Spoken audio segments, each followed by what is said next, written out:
তেজপুৰ বিশ্ববিদ্যালয়ত চলি থকা আন্দোলনৰ বিষয়ে প্ৰথমবাৰ মুখ খুলিলে মুখ্যমন্ত্ৰী হিমন্ত বিশ্ব শৰ্মাই। তেওঁ স্পষ্টকৈ কৈছিল, মই অৰাজকতা পেলাবলৈ লাগি পৰা আন্দোলনকাৰীৰ সৈতে নহয়, বৰঞ্চ সংলাপ আৰু সমাধান বিচৰা লোকৰ সৈতে আছো। ৰাজ্য চৰকাৰে নিজৰ অৱস্থান সম্পূৰ্ণভাৱে স্পষ্ট কৰি দিছে। আন্দোলন হতে হে উহা মে নেহি হতা। যত আন্দোলন হয় তাত মই নাথাকো, যত আলোচনা হয় তাত মই থাকো। ৰাজ্য চৰকাৰে নিজৰ অৱস্থান সম্পূৰ্ণভাৱে স্পষ্ট কৰি দিছে, কাৰণ প্ৰথমে আন্দোলনকাৰীয়ে প্ৰবিষ্টিৰ দাবী কৰি আছিল।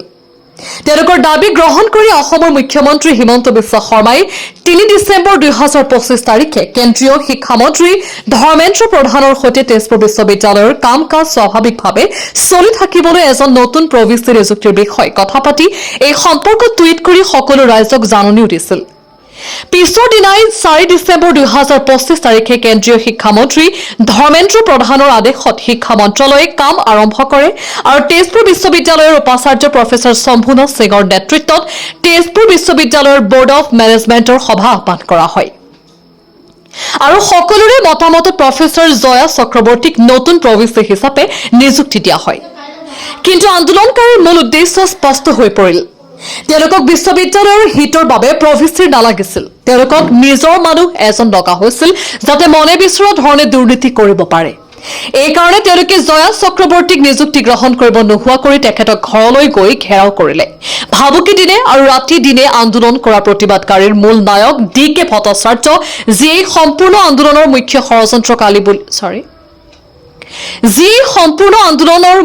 ষড়যন্ত্ৰকাৰী বুলি গণ্য কৰা হয়,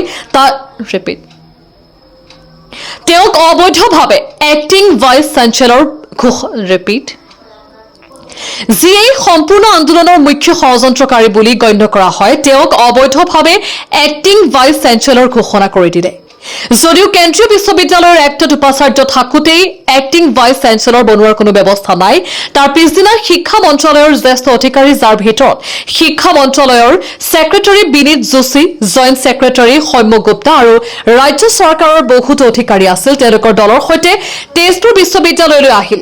কিন্তু আন্দোলনকাৰীয়ে প্ৰথমে এই উচ্চ ক্ষমতা সম্পন্ন কমিটিক নিজৰ অবৈধ কথা মনোৱাবলৈ চেষ্টা কৰি থাকিল আৰু যেতিয়া এই উচ্চস্তৰৰ দলে এই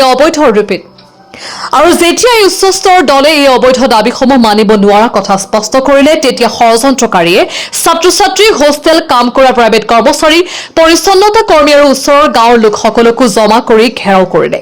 তেওঁলোকে কমিটিক বাহিৰ ওলাব নিদিলে আৰু পৰিস্থিতি এনেধৰণে বেয়া হ'ল যে CRPFকো মাতিবলগীয়া হ'ল। তেতিয়া নিজকে এক্টিং VC ঘোষণা কৰা